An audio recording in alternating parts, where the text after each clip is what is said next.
While talking about the RSS ideology, Mr. Gandhi quoted an example of a Sikh being unable to wear a turban or a kara in India.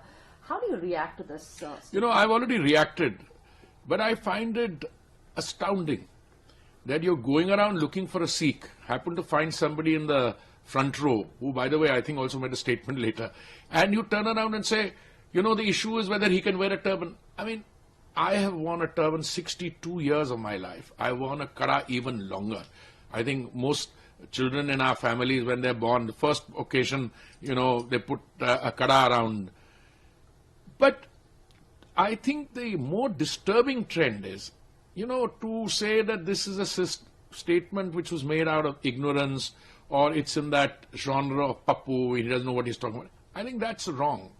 I think there is a more systematic, sinister, and I'm using this word carefully, attempt to foment a divisive narrative to create a sense of insecurity and freedom.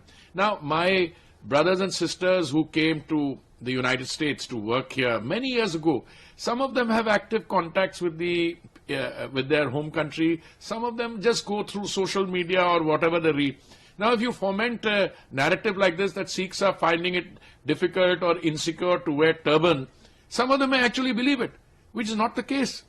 If there has been any time in the history of our post-independence existence when there was an existential threat to the Sikhs, or they felt one, I've experienced it myself.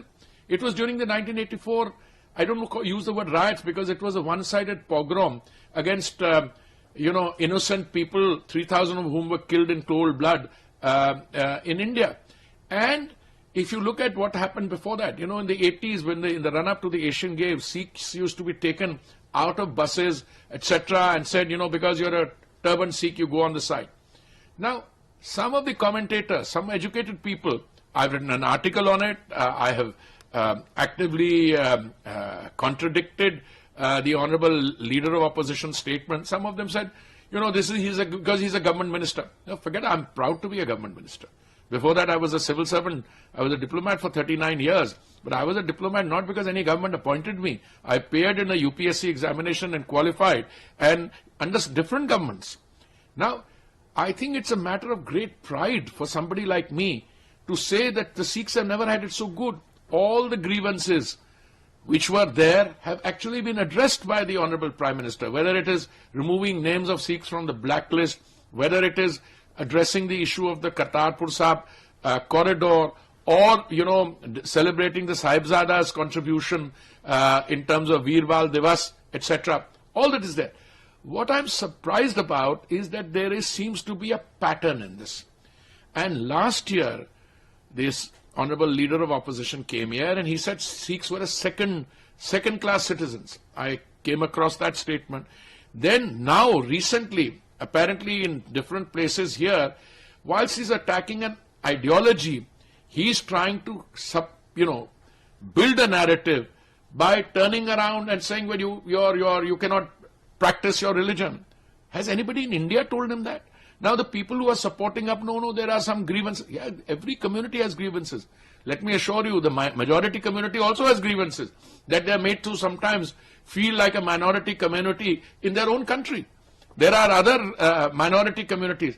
But the beauty of a democracy, and by the way, we have 960 million registered voters and something like 680 million actually turned out to vote. That is a celebration of democracy. There are differences of opinion in the United States. But if somebody who should know better, I choose my word scale, who should know better, comes out here and at a time when there's an election going on, makes it a point to go to place to spread insecurity. वो हमारे यहाँ कहते ही तो झूठ और भ्रम फैला रहे हैं. और इनको ये पता होना चाहिए कि हमारे जो कम्युनिटी है, सिखों की कम्युनिटी, हिंदुस्तान में तो कभी उन्होंने बात नहीं की. आप बड़े अच्छा फिर कहते हैं कि वो किसी का नाम लेते. अरे देखिए, आप जब सत्ता में थे, आप ये देखिए, ये जो मॉन्स्टर्स प्रोड्यूस किए, कौन सी सरकार ने प्रोड्यूस किए.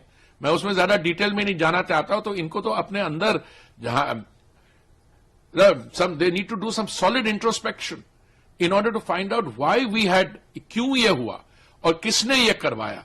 और ये जो झूठ और भ्रम, this is a narrative anchored in total lies and therefore I'm not surprised that he's going around doing it, but it is, I think, ये जो मोहम्मद अली जिन्ना वाली बात थी पुराने जमाने में जो किया था कि या तो मुझे चाहिए जो मैं चाहता हूं, ठीक है, नहीं तो मैं इसको नष्ट करके रहूंगा सब कुछ, ये तो उस किस्म की माइंडसेट है।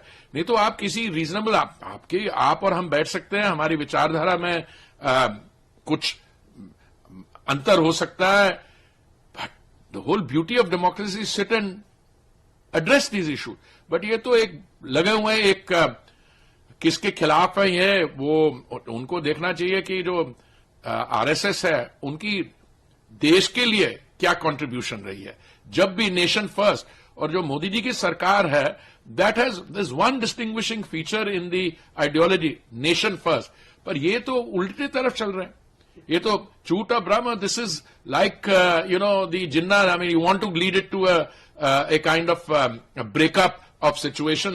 पर मैं उनको यह याद कराना चाहता हूं, हमारी बहुत पुरानी 5000 साल से अधिक पुरानी संस्कृति और सभ्यता है। It's an old civilisation. People like this will not be able to break it, and we are a proud nation, and Sikhs are very happy to be and are flourishing in this nation.